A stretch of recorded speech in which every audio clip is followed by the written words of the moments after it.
Então vamos lá, né?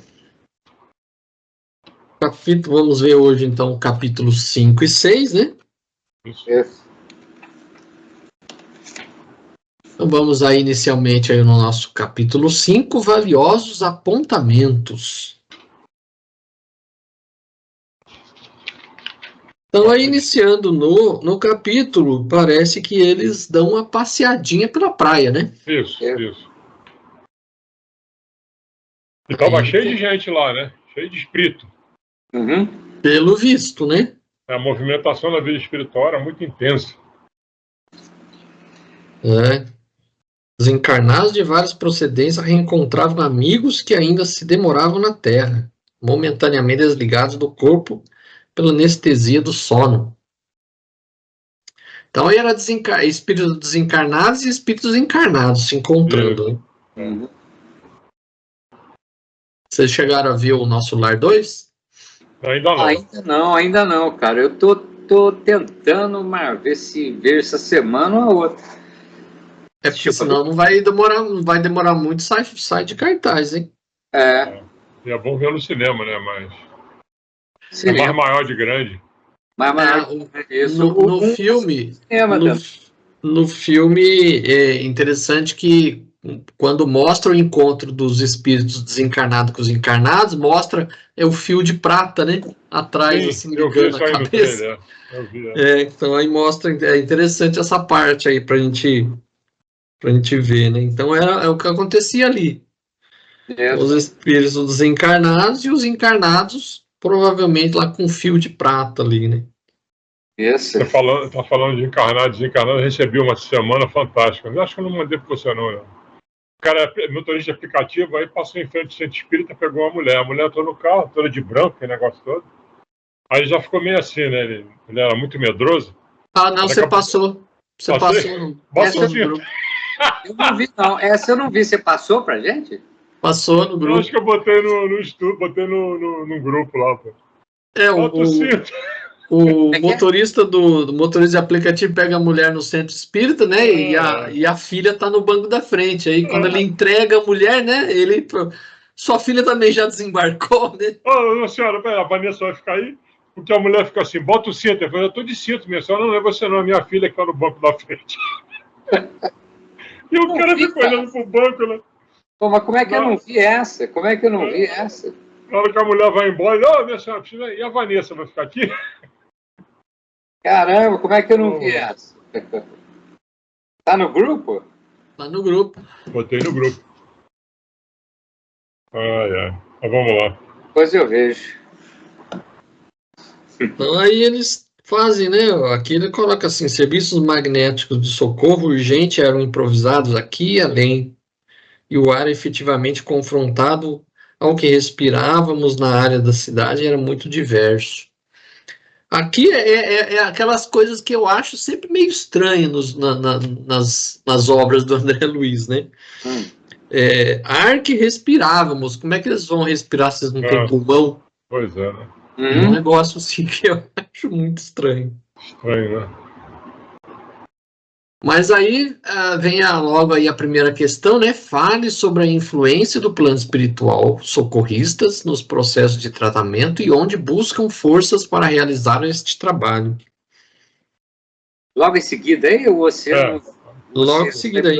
Reservatório de forças? Isso. Lucidou Clarence de maneira expressiva.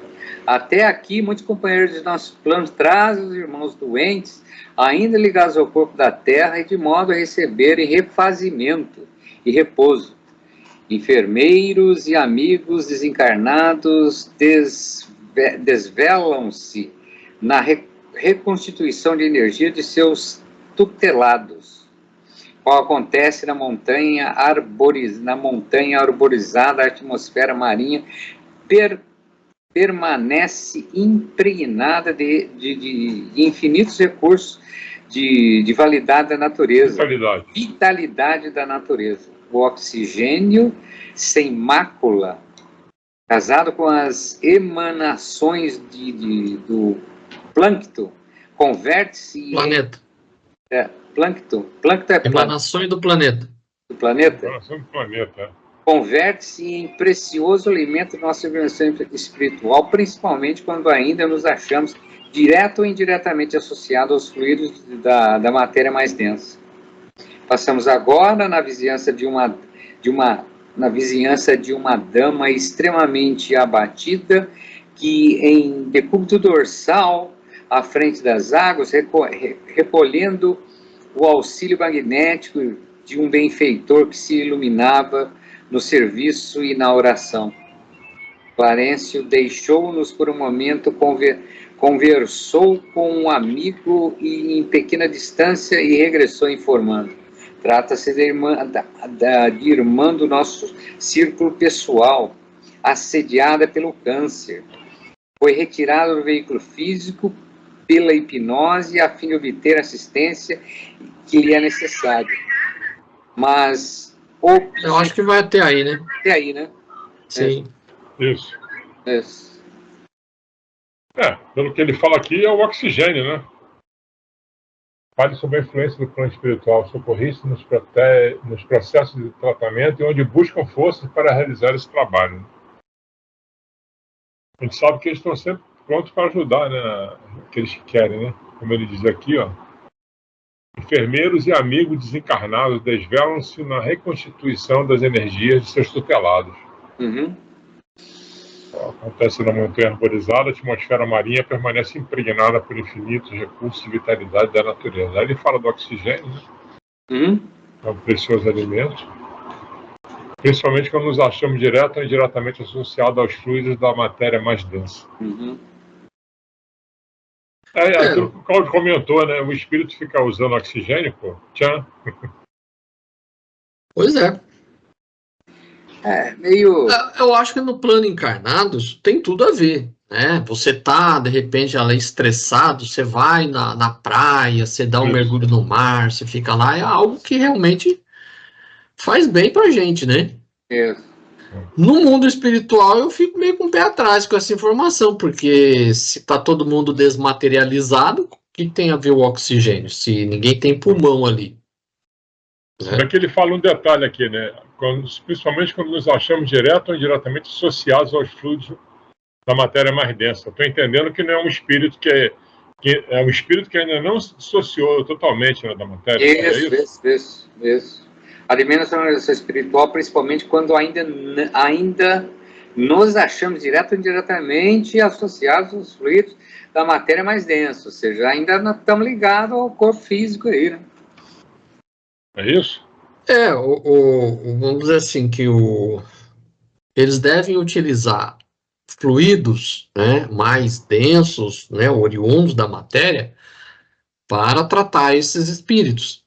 Sim. Não que seja o oxigênio em si, mas algo ligado ao oxigênio, algo ligado à matéria. Sim. Porque a gente sabe que o espírito ele não tem matéria, mas ele possui um corpo sutil que é matéria. Então, pode ser que esse material que eles utilizam é justamente para tratar, né, esse corpo sutil que ele é material. Sim.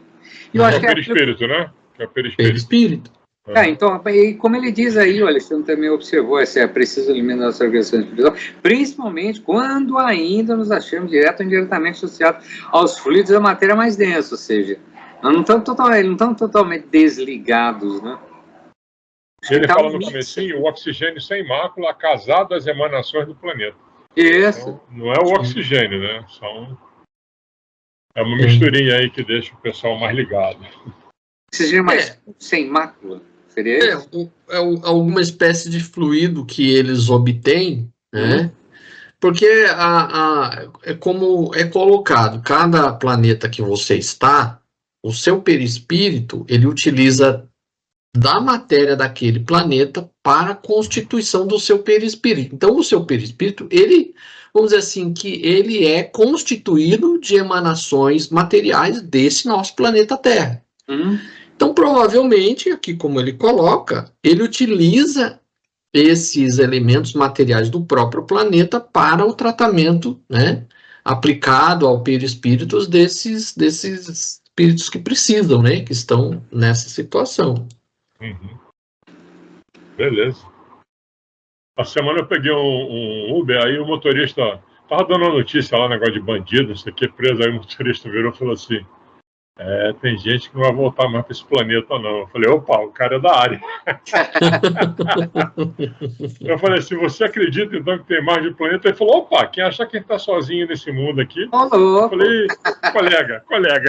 Basta olhar para cima, amigão. Pô, você acha, pô. Mas eu achei engraçado a observação dele. Deu a notícia lá e o cara tinha feito um monte de coisa errada. Eu falei, tem gente que não volta mais para esse planeta, não. Pra cá, não. Então, mas você vê que como é que é engraçado. Saiu uma pesquisa na Folha de São Paulo alguns dias atrás, cerca de 56% dos católicos acreditam em reencarnação. Olha, sabia disso, não? Olha isso. E eles não assumem, né? A grande maioria dos católicos que você conversa, os caras não assumem isso, cara. Os caras não assumem. Entendeu? Tá tudo dentro do armário. Tá tudo no armário. É tudo imediatista. A grande maioria é imediatista. Ou seja, os caras é só agora, é para hoje, para amanhã é hoje só e acabou. Se não fizer agora, não tem. Acabou sua chance. É céu ou inferno. Você vai queimar no inferno. Não diz aí que algumas pessoas são espiritólico? Então, o espiritólico é o espírita que acredita nos santos, que acredita nas outras coisas da Igreja Católica. Aí tem o inverso. E tem o catolispírita. O catolispírita é o católico que acredita em reencarnação. Tá certo. Aí você fala para ele assim, mas o católico normalmente não acredita. Aí você fala assim, mas Jesus não ressuscitou, não. Jesus. Só ele. Tá bom. É que eles têm a concepção que a ressurreição é no mesmo corpo. Né? Então, o conceito de reencarnação é a alma em outro corpo. E isso eles já não admitem. Né? Aí você dá uma espécie de exemplo para ele. O Cristo não reencarnou, não veio, não ressuscitou, não voltou à vida. Mas Jesus. Tá bom.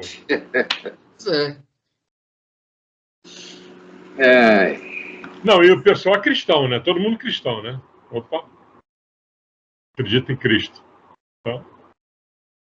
Aí um amigo meu foi dizer para mim, eu tô fazendo um curso de Bíblia. Eu falei, curso de Bíblia? Pô. Boa essa. Tá certo. Eu não digo assim que é ruim você conhecer a Bíblia, porque na verdade, assim, aquilo lá a gente tem que ler, mas não... entendendo o contexto das coisas, não ler de uma forma devocional, é ler de uma forma racional, procurando entender o que está escrito, porque a Bíblia tem os ensinamentos dos profetas, tem os salmos, tem a parte histórica, então a gente tem que entender essas partes para você não acreditar que tudo ali é palavra de Deus, porque Deus não iria mandar matar os cananeus, né? E se você acredita que tudo lá é a palavra de Deus, você vai acreditar que esse Deus é horrível. Né? Ele é tudo menos pai, né? Deus pai não. Mas é que esse curso, o cara enfiava coisa na cabeça das pessoas que era impossível você conversar com um dito cujo, entendeu? Sim. Não, mas o padre falou que é isso. Eu falei, nossa senhora, então tá bom. O padre pegava tudo que ele entendeu da Bíblia e jogava em cima do pessoal, entendeu? Esse que é o problema, né? Você não pode argumentar, né? Não pode contra-argumentar, fica complicado. Sim. É como você fazer um curso de aprendiz do Evangelho de boca fechada. Tudo que falar, você fica quieto. Aí fica difícil. Vamos lá, e aí na sequência tem a questão 2, né? Nas obras assistenciais dos espíritos amigos, como se dá a cura no tratamento do corpo físico do encarnado? Vamos lá. O ministro sorriu. Mais objetivo e curioso, esse tipo de tratamento pode suscitar o equilíbrio das células orgânicas. A doente conseguirá curar-se de modo positivo? O ministro sorriu e aclarou. Realmente, na obra assistencial dos espíritos amigos, que interfere nos tecidos sutis da alma, é possível, quando a criatura se desprende parcialmente da carne A realização é possível quando a criatura se desprende parcialmente da carne. A realização de maravilhas. Atuando nos centros do perispírito, por vezes, efetuamos alterações profundas na saúde dos pacientes. Alterações essas que se fixam no corpo somático, de maneira gradativa. Grandes males são assim corrigidos. Enormes renovações são assim realizadas. Normalmente, quando encontramos o serviço da prece na mente enriquecida pela fé transformadora. Isso aqui é legal, né? Facilitando-nos a intervenção pela passividade construtiva do campo em que devemos operar, a tarefa do socorro concretiza verdadeiros milagres. O corpo físico é mantido pelo corpo espiritual, a cujos moldes se ajusta e, desse modo, a influência sobre o organismo sutil é decisiva para o envoltório da carne em que a mente se manifesta. Acho que daí para frente é a 3, né? Ou não? Isso, é. Então, É isso aí, então, né? isso aí. 3. Então, ele deixa claro que é importante você rezar, né? Para você poder receber a ajuda deles, vai ser mais efetiva, né? Como ele Isso, diz. facilitar o trabalho deles, né? Vamos dizer. Isso, o serviço da prece na mente enriquecida pela fé transformadora. É uma das coisas, né? Facilitamos a intervenção pela passividade construtiva no campo que devemos operar. A tarefa de socorro concretiza verdadeiros milagres. A outra coisa é que o corpo espiritual, né, que cura o corpo, a matéria, né? A influência sobre o organismo sutil é decisiva para o envoltório da carne, em que a mente se manifesta. E eles entram pelo perispírito, né, atuando pelos centros do perispírito, por vezes efetuando alterações profundas na saúde, etc. Nossa, o que ele dá a entender aqui é isso. Eles não atuam diretamente no corpo físico. Isso, no organismo, né, que eles chamam, eu acho. Eles atuam no perispírito e, por consequência, isso vai ter o reflexo no corpo físico. Né? Porque aqui ele fala assim, atuando nos centros do perispírito, por vezes efetuamos alterações profundas na saúde dos pacientes, alterações essas que se fixam no corpo somático, ou seja, no corpo físico. De maneira gradativa. E isso, né? O que nós vamos ver mais para frente na próxima questão aí, que não é para todo mundo, né? Exatamente. Todos podem receber a cura? Lógico que não. Mas ali no começo ele também fala uma coisa interessante, né? Que é realmente na obra essencial dos espíritos amigos que interferem nos tecidos sutis da alma, é possível quando a criatura se desprende parcialmente da carne. A realização de maravilhas. Quer dizer, você tem que estar meio barro, meio tijolo, né? Você não pode estar... Porque, pelo menos pelo que ele descreve aqui, eu imagino que assim, para você tratar, você tem que estar desligado do corpo físico, porque eles vão tratar o corpo espiritual, o corpo sutil. Então você precisa estar fora do corpo físico, né? Porque uma vez que você desliga do corpo físico, o perispírito acompanha o espírito, né? Ele não fica no corpo físico. Então eles vão tratar o perispírito e, na medida em que ele retorna, vamos dizer assim, o tratamento feito no perispírito vai refletir no corpo físico.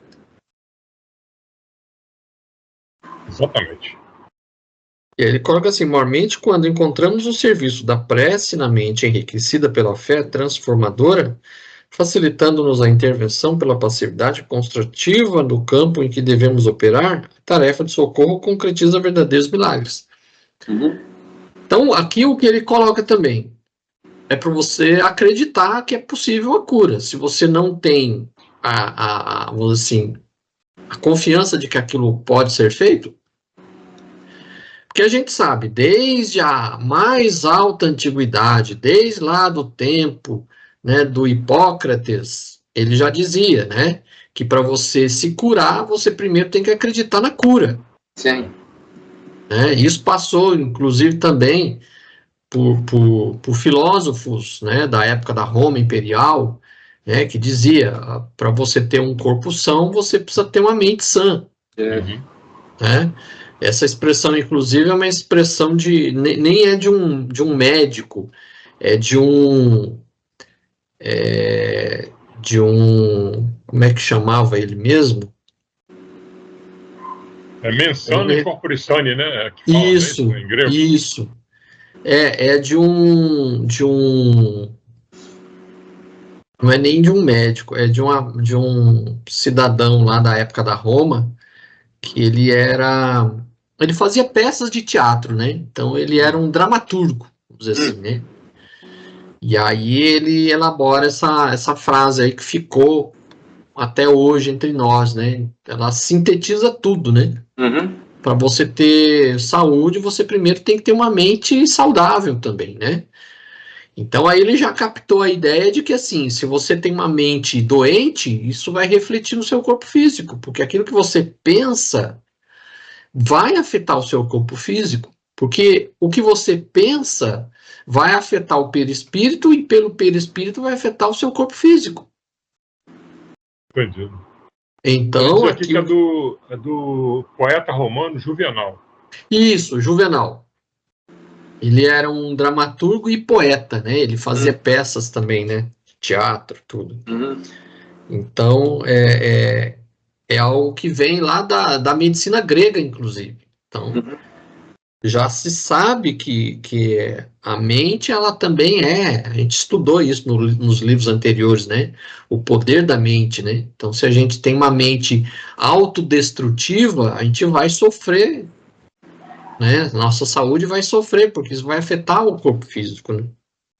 A primeira vez que eu vi essa frase, eu era criança, eu vi tinha um espaço dentro do Campo dos Afonso, lá no Rio de Janeiro, que tinha um ginásio para o pessoal praticar esporte lá, os militares. E na parede do ginásio estava escrito isso, mens sana e corpore sane.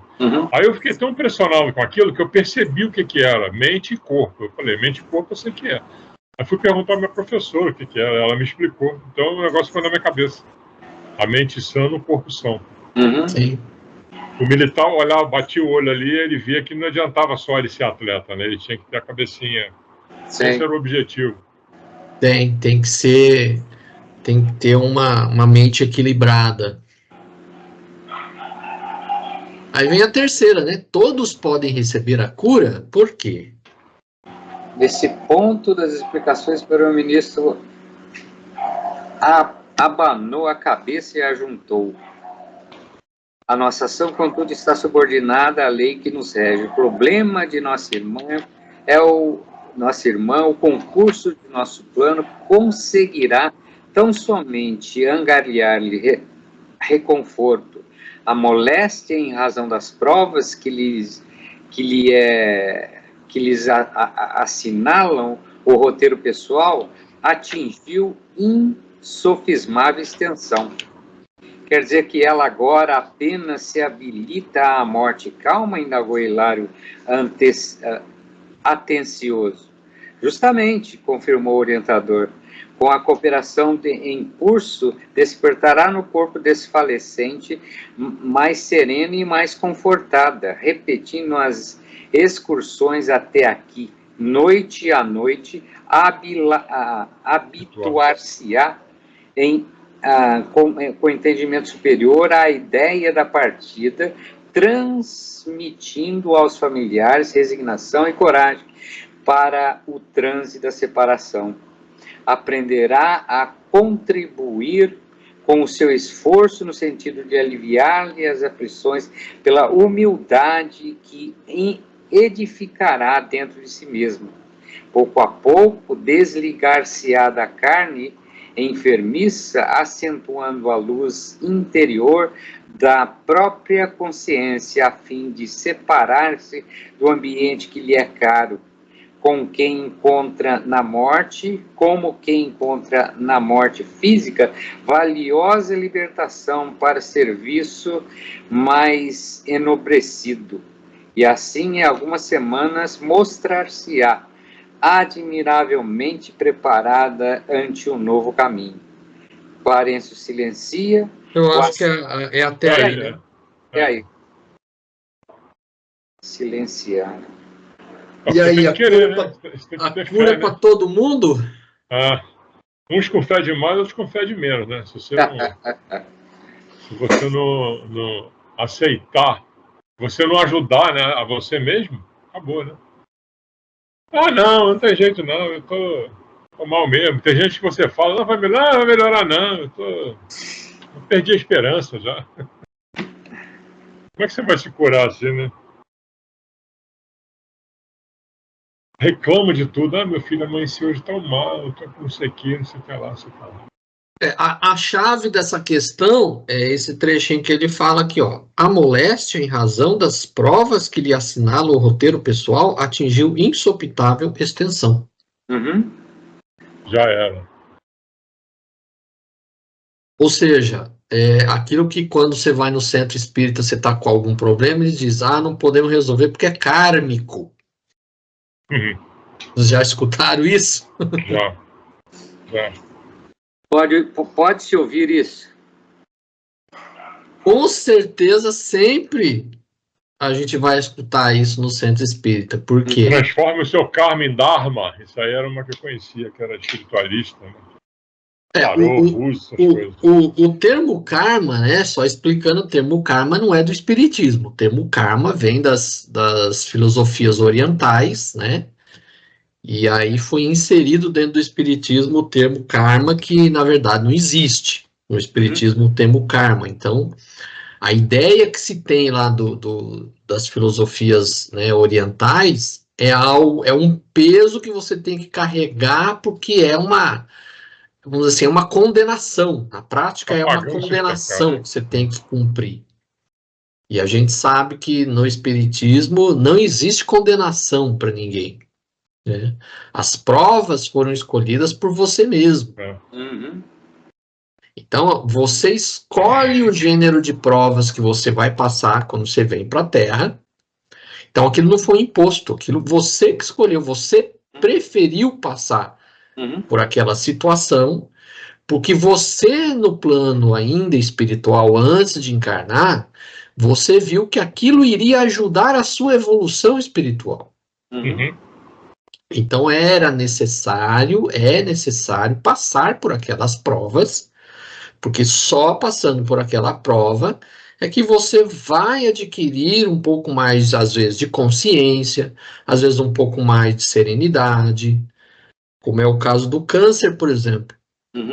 Câncer, a gente está careca de saber que é uma doença que você pode se salvar, mas ao mesmo tempo você pode não se salvar. Pode ser uma doença que você consiga curar, pode ser que não consiga. Né?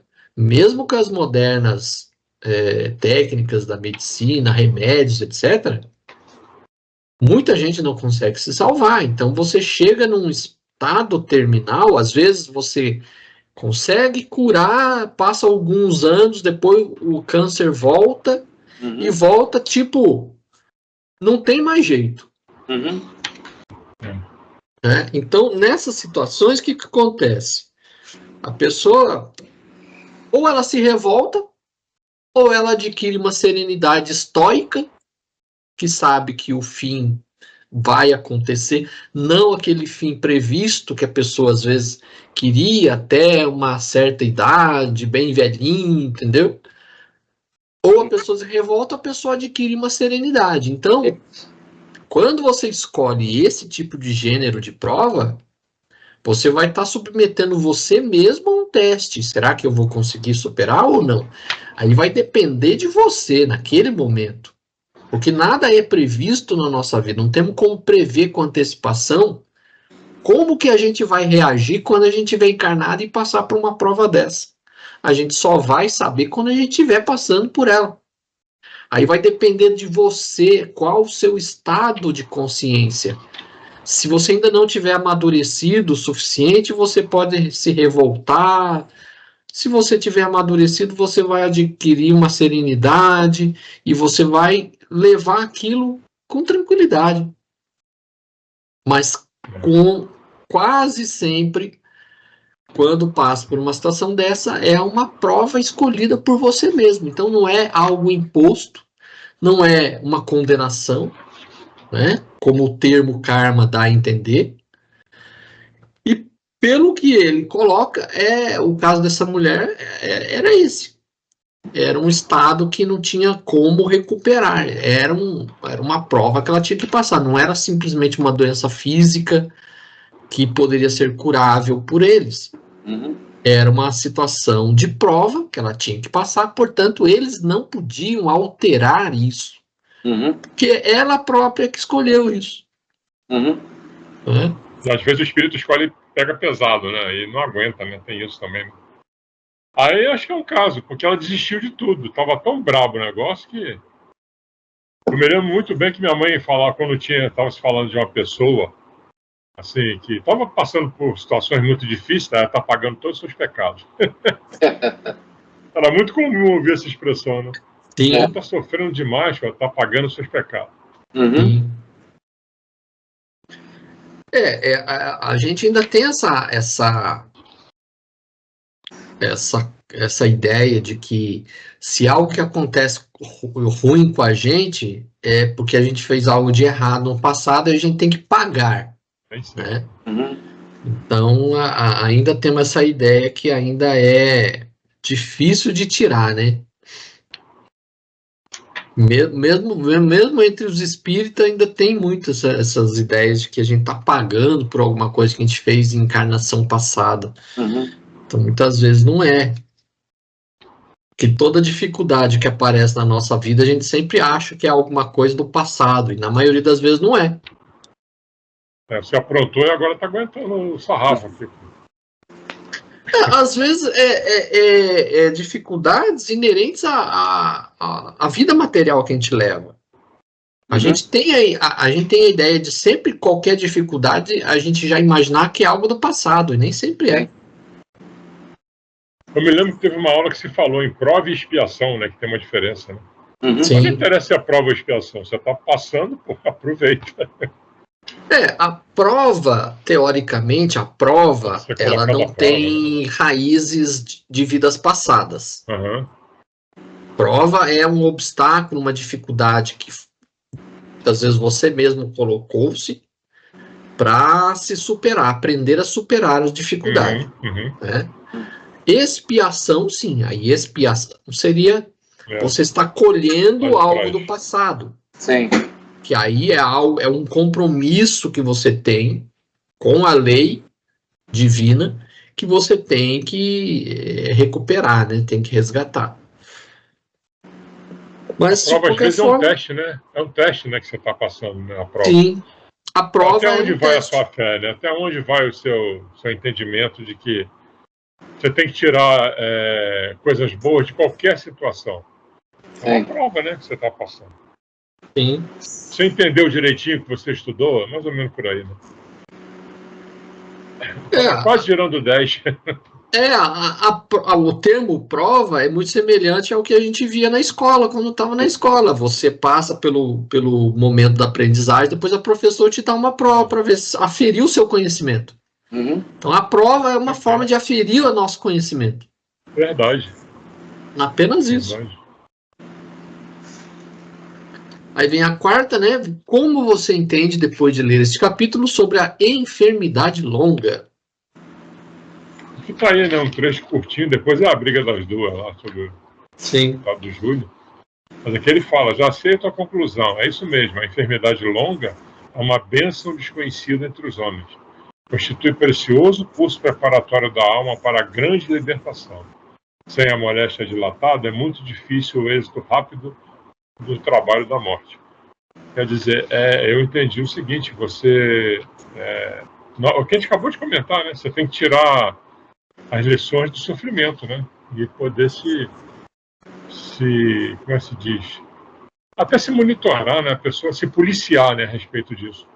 Eu estou sofrendo, vou ficar xingando Deus e todo mundo, vou ficar reclamando de Deus, vou ficar falando que eu merecia isso, né? Então, ao invés de transformar o sofrimento numa meditação, vamos dizer assim, né? Sim. É que nem às vezes você encontra aquelas frases nas redes sociais, né? Viva o hoje como se fosse seu último dia de vida. Uhum. O que você faria se você soubesse, por exemplo, que você só tem mais 24 horas de vida? Né? Então, vamos dizer assim, uma forma de dizer para você, olha, pense nas coisas, reflita nas coisas que você faz no dia a dia, né? Saia do automático e comece a refletir no dia a dia que você está fazendo. Porque você está queimando aí os dias, né? Muitas vezes não aproveitando, né, da forma adequada, de uma forma melhor.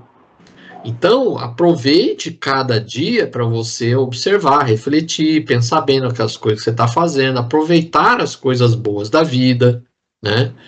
Então, pense sempre como se fosse o último dia que você está vivendo.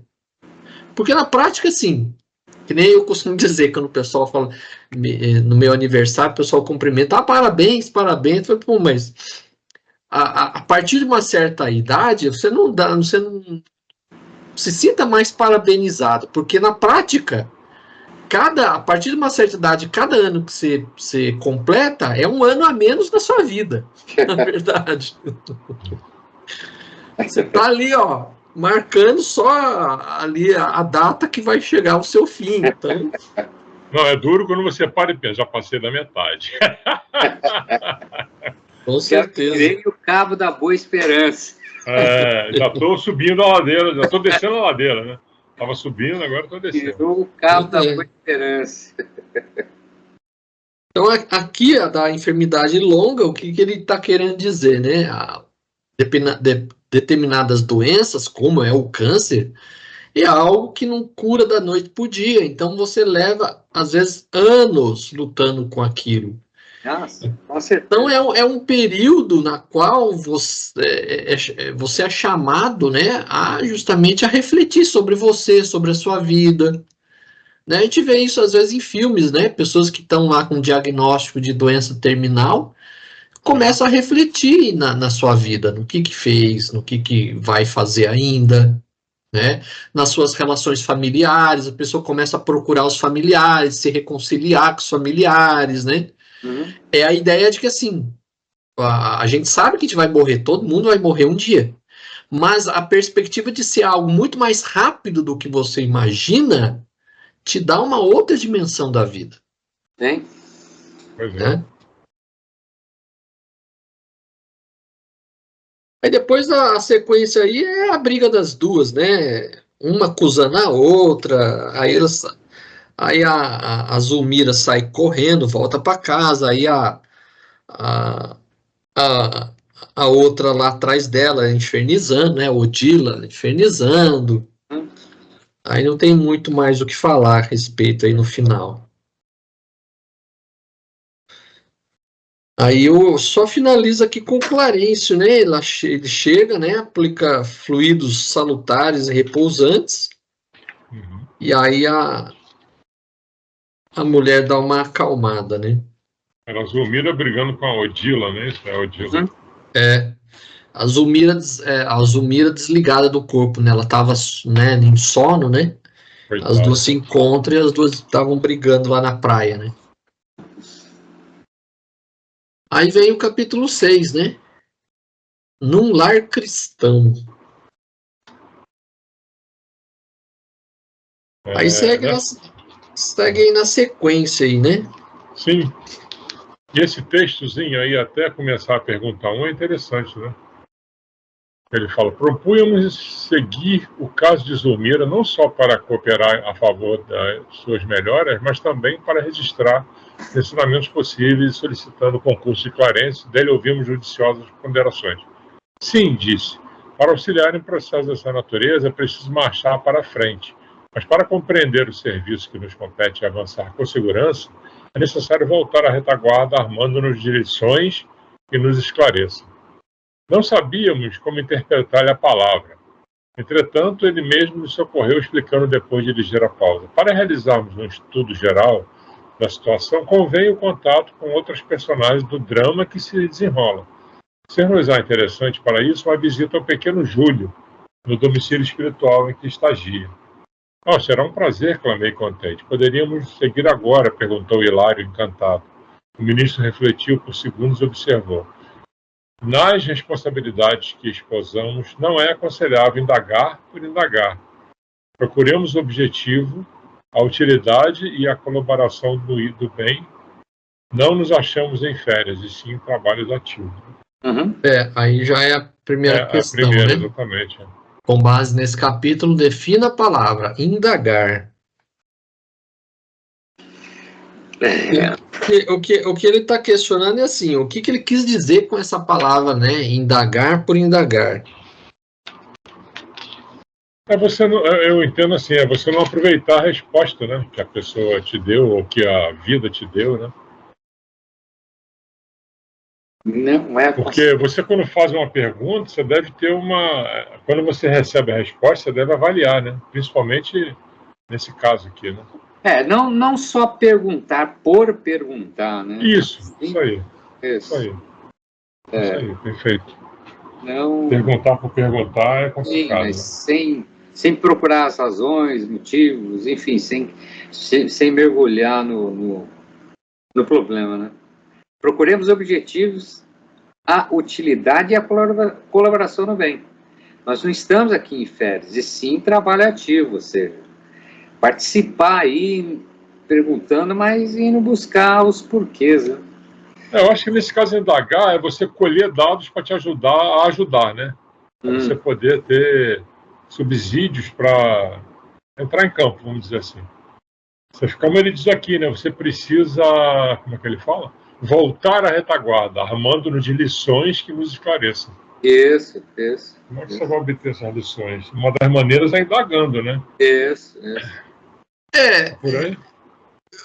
Eu entendi assim que o que ele está querendo dizer é semelhante ao que vocês colocaram também. É tipo assim, é não perguntar só por curiosidade. Isso. Não é fofoca, né? Qual as últimas aí, né? Então, o que ele coloca é assim, se você vai perguntar alguma coisa, tenha, vamos dizer assim, já como objetivo, uma finalidade útil para o que você está querendo saber. Se você está perguntando só por curiosidade, você está perdendo o seu tempo e está perdendo o tempo da pessoa. Verdade. Né?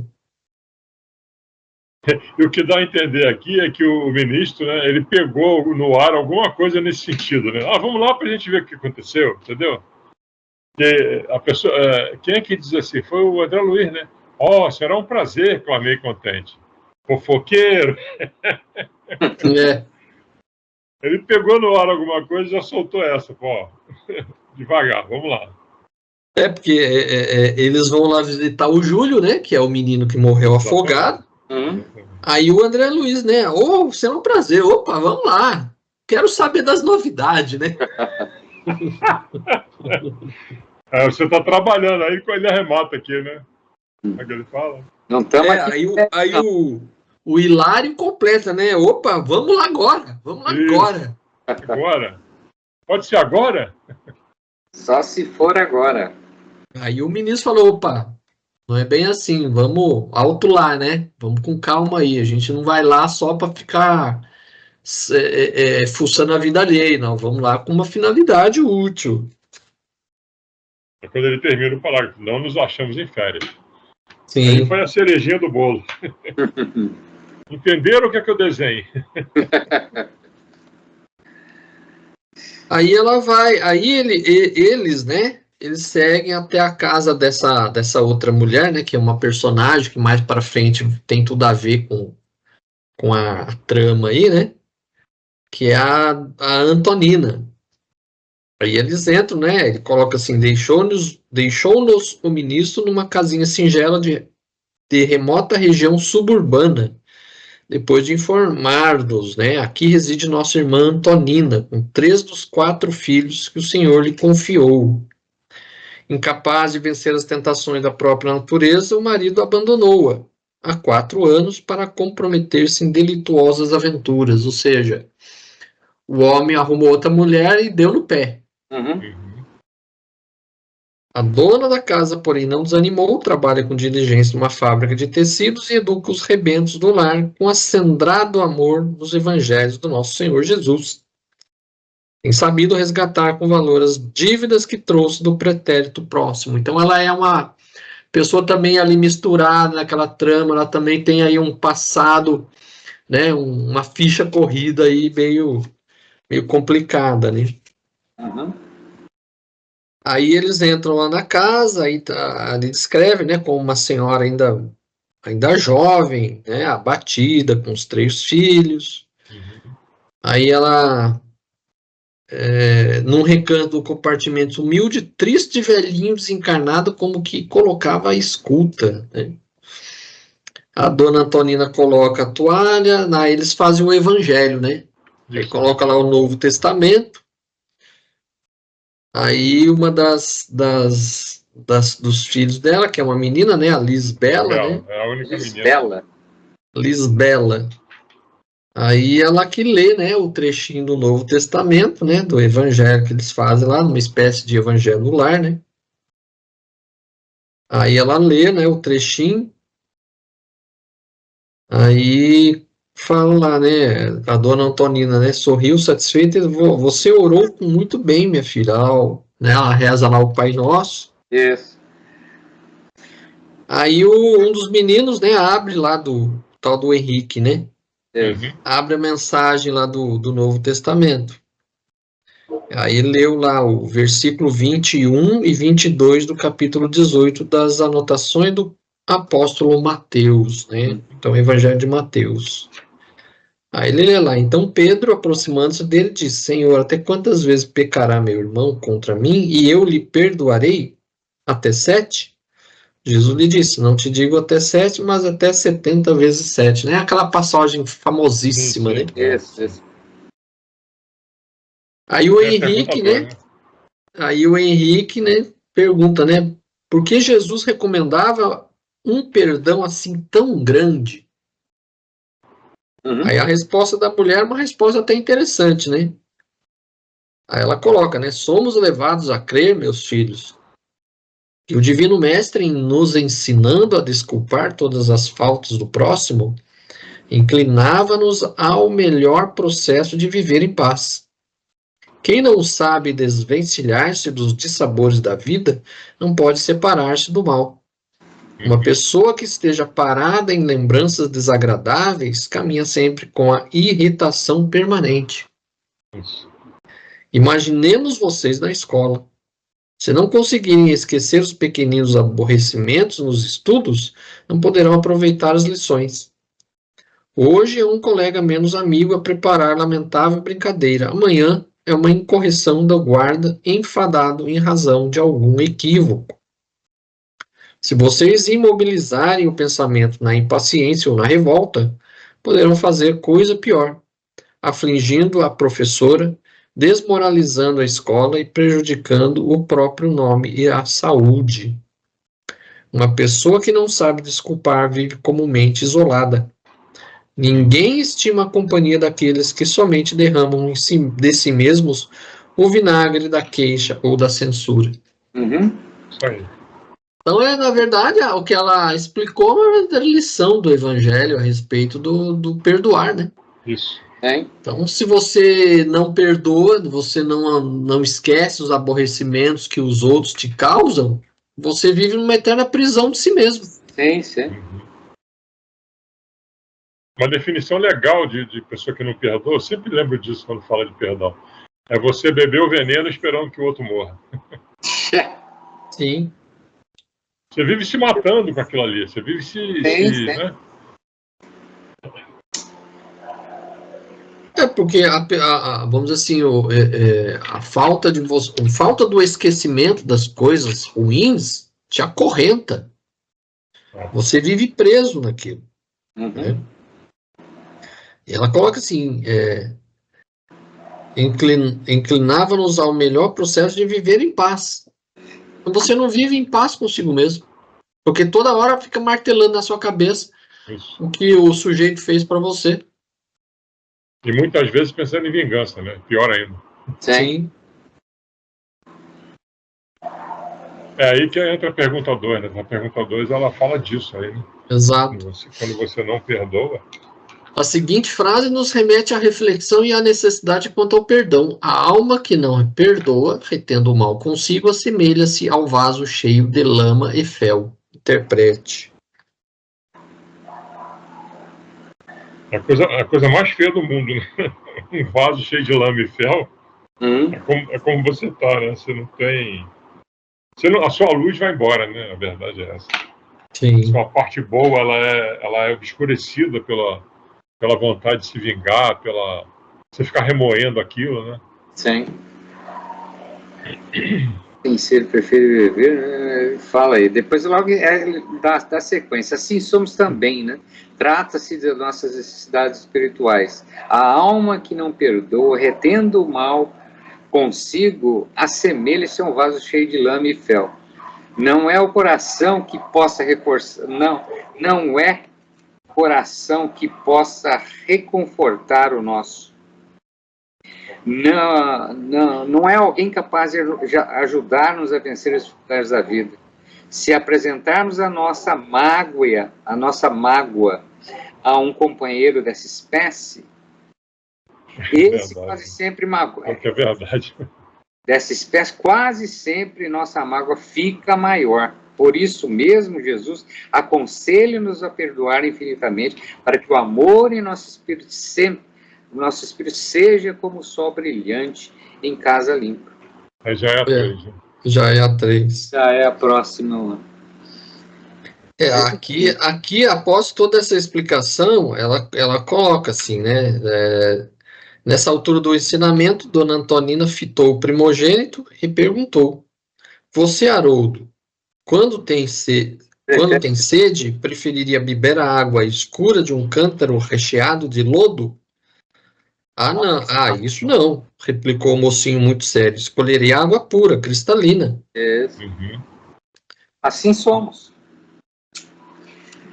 Porque quando você fica eternamente, né, remoendo esse tipo de situação, essa mágoa, essa raiva com relação aos outros, como o Alexandre citou aí, né? Você é como se estivesse bebendo esse veneno, ou seja, como se estivesse bebendo essa água cheia de lodo.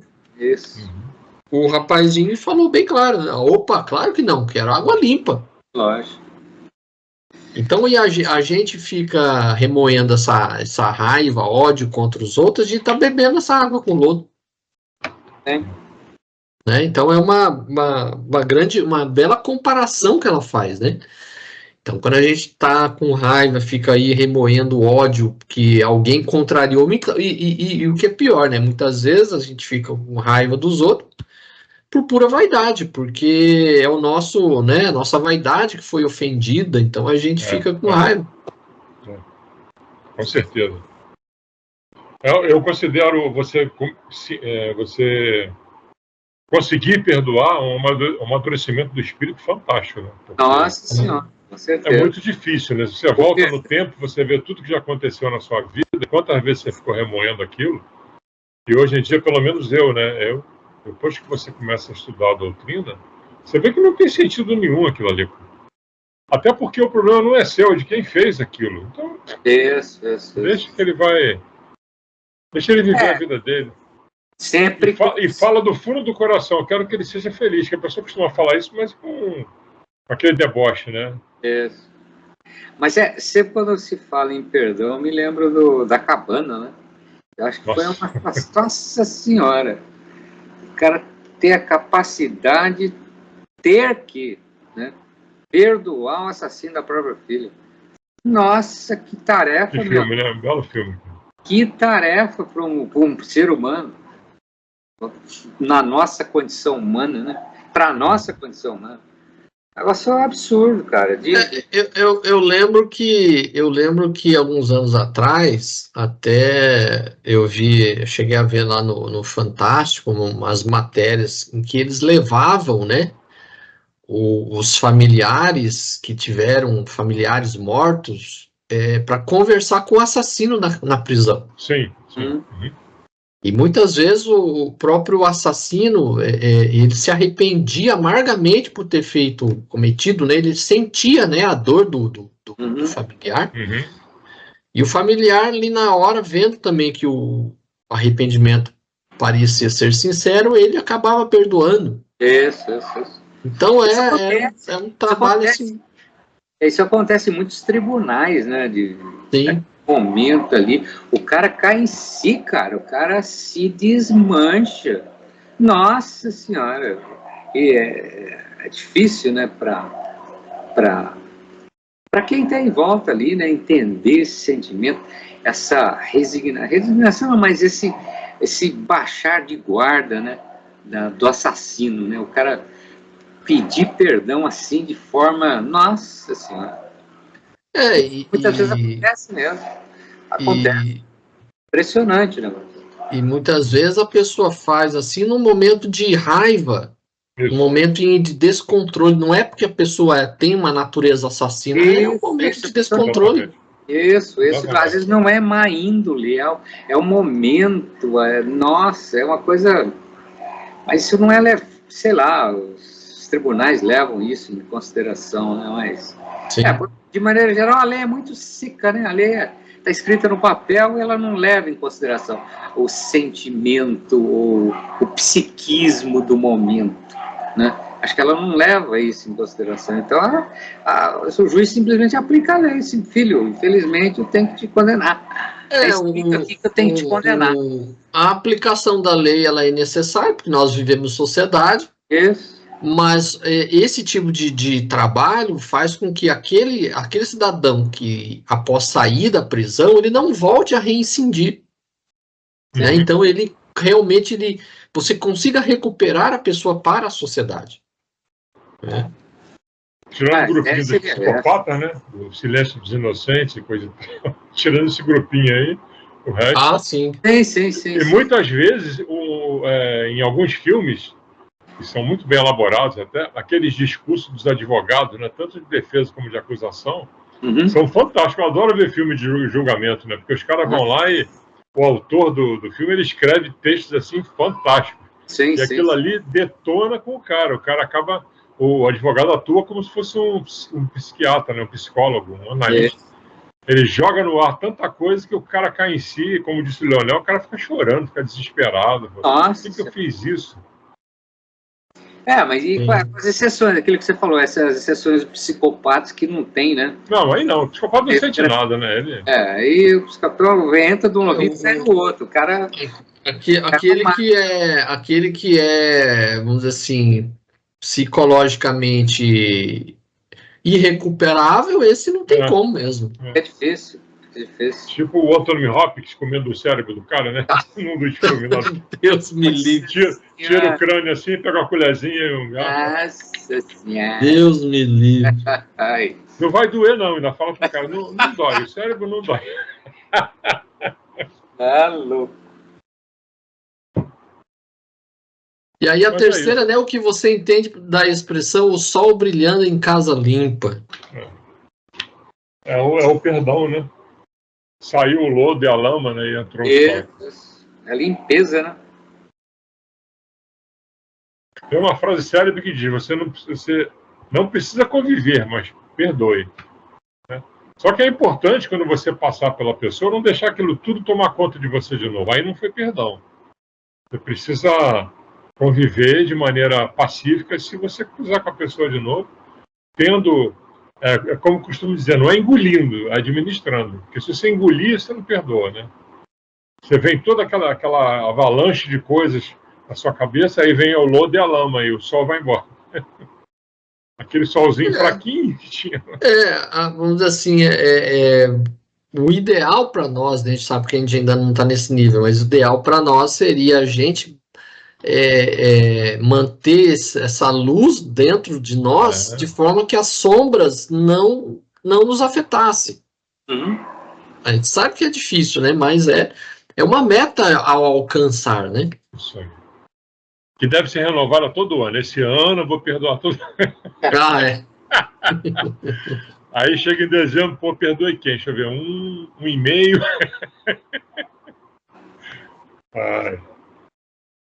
Ser humano é Aí fácil, na não. sequência aí o menino reclama, né? Falou, pô, mas, né? Eu devo perdoar sempre? Aí a mulher fala, como não, meu filho, né? Ainda mesmo quando a ofensa seja a pior de todas, ainda assim. Isso aí. Aí a mulher ainda perguntou, mas por que que você está falando, né, sobre esse assunto, né? Com tamanha preocupação? Aí o menino fala, né, referente ao papai, né? O homem largou eles lá, se arranjou com outra mulher e deu no pé, né?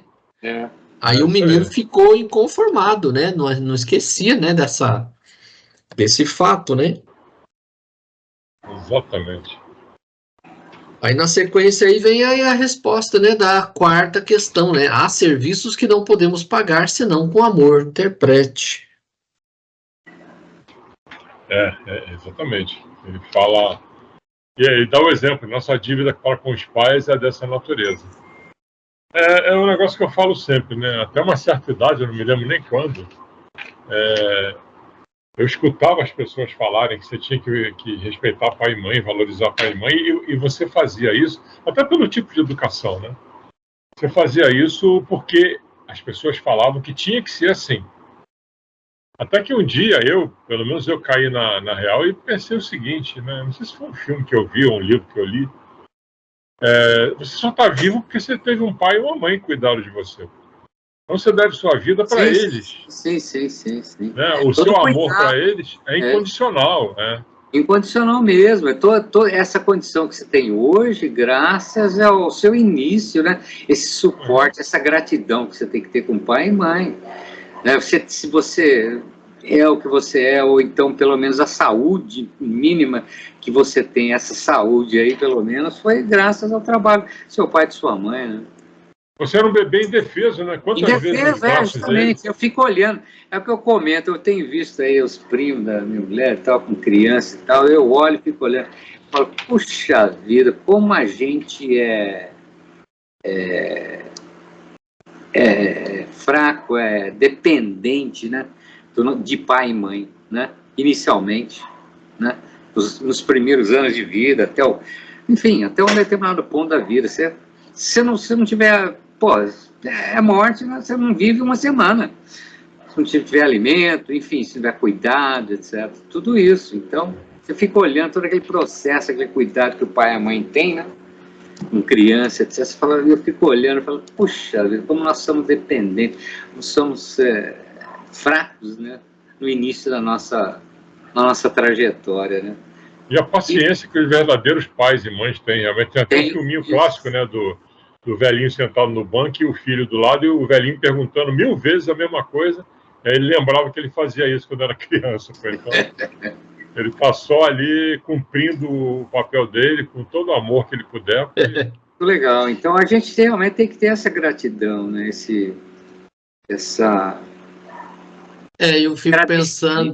Eu fico pensando nisso às vezes quando tem alguns clientes aqui que vai lidar com essa parte tecnológica, que agora é tudo digital, né? Sim.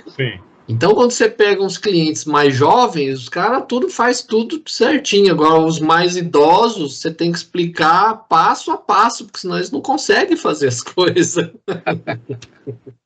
É isso aí. Honrar e pai e Então, mãe. como ele fala ali, né? Nossa dívida há serviços que não podemos pagar senão com amor. Porque você fazer isso com seu pai e sua mãe é amor. Quando eu vou visitar minha mãe lá no Rio, que ela fala para mim a mesma coisa 1000 vezes, estou acostumado. No começo você até estranhava, você ficava, nossa, não, mas ela está nessa condição e eu vou chegar lá, né? Se for genético.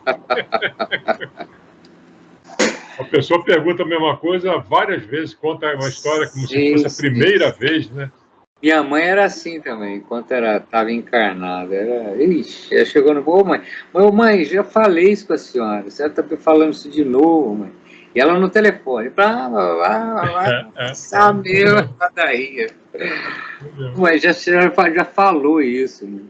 Tá bom, vamos lá. Mas a minha mãe, pelo menos, ela ignora. Ela é o tipo de pessoa que ignora. Se você falar para a mãe, a senhora já falou isso. Aí continua. A minha irmã faz muito isso. Mãe, a senhora já contou essa história. É mesmo? Não lembro não. Aí continua contando. E aí eu chego lá, que eu não vou visitar ela, eu fico puxando certas histórias que ela já contou. Minha irmã olha pra mim assim, ela morava numa fazenda quando era criança, né? E o que ela fazia, tudo na cabeça, pô. Aí você pergunta, mas como é que era mesmo sua vida na fazenda? Meu filho, aí ela começa, né? É porque tinha o potrinho, tinha a galinha que eu catava os ovos, tinha não sei o que. A minha irmã, pô, mano, ela já falou isso. Mas deixa ela falar, pô. Eu tinha duas tias que era assim, você ia lá, né? Elas contavam de novo todas as mesmas histórias de sempre. Eu já sabia que eu ia lá e eu escutar a mesma história, né? Então a gente ficava, né, estoicamente tomando cafezinho e escutando a história que eu já tinha escutado 200 vezes. Não, aí tem vezes que você, né? fala assim, mãe, mas a égua morreu, que ela conta uma história, contava, tá lá, viva, contando. A égua morreu de tristeza no dia que eles foram embora da fazenda, né? Aí ela dizendo, meu filho, no dia que a gente saiu da fazenda, a égua, eu falei, mãe, a égua morreu, foi isso? Meu filho, como é que você sabe? Eu antecipo o final, né? Como é que você sabe? Nossa, você adivinhou? Você é um vidente. A minha irmã morre de rir, né? Ela entra no clima. Eu falo, tá vendo? É divertido, deixa ela falar, pô. Conta história, você fica o dia inteiro ouvindo história, não tem problema. Porque muitas vezes a pessoa não tem com quem conversar. É a forma que a pessoa tem de conversar, né? Isso. E ela tem uma outra coisa também que é fantástica. Quando você põe ela na parede, algumas coisas que ela conta, ela fala, meu filho, tá na Bíblia. Ela fala o quê? Tá na Bíblia. Tá na Bíblia. Pronto, a gente quebra, né? Mãe, tá na Bíblia. Tá lá, procura que você acha. Mas tá onde? Mas não, procura que você acha.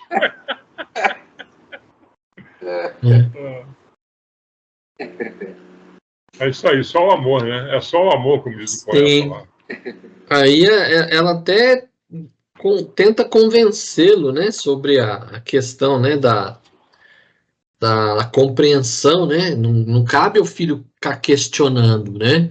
Porque se ele existe, se ele está ali, é graças ao pai e à mãe, né? Então, não cabe ficar questionando as condutas do pai e da mãe. Ela até cita que depois Moisés e tudo fala, né, sobre a origem aí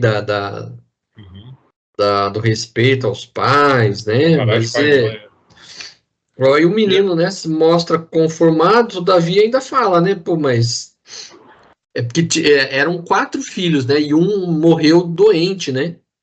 Sim. Aí ele questiona, né, o Marcos, né, o Marcos que é um dos filhos que morreu doente, né, pô, mas ele podia estar vivo ainda, né, se não fosse o nosso pai não tivesse nos abandonado, tal. Aí ela fala, pô, mas seria um erro persistir na queda de nossa confiança no Pai, né? Marcos partiu ao encontro de Jesus porque Jesus o chamava, ou seja, de repente, mesmo que o homem tivesse ficado ali, se fosse algo que ele tinha que acontecer, ele ia morrer do mesmo jeito da doença, não tinha como, né? Não tem como você condicionar uma coisa a outra, né? Exatamente.